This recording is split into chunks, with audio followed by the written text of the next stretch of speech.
Do you finally get your diagnosis, whether it's BPD, autism, ADHD, maybe complex PTSD, and it feels like it clicks, it feels right. You feel seen, you feel understood.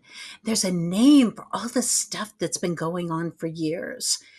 But after a bit, something just doesn't feel right. Maybe new symptoms kind of come to light, or something still doesn't quite fit.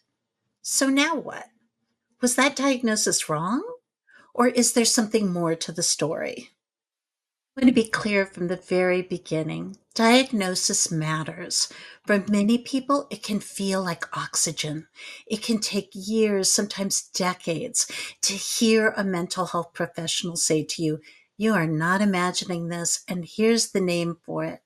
It gives you language, it connects you with others who get it.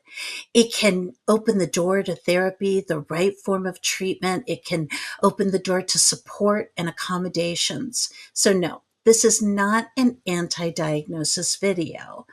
Diagnosis for many is an absolute relief, but it's also not the end of the story. Let's look at diagnosis as a starting point. It doesn't explain everything. It doesn't tell you why you feel and when you feel.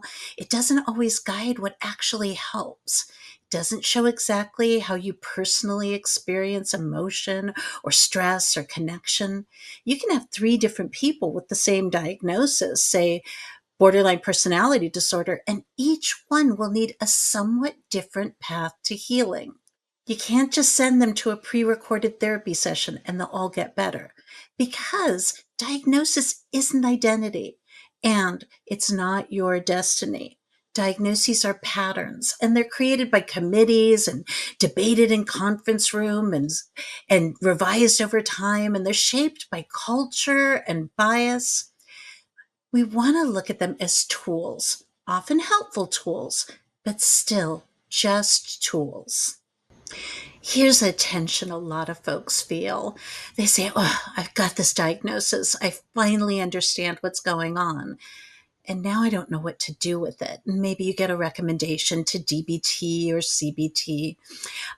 But maybe that's not always exactly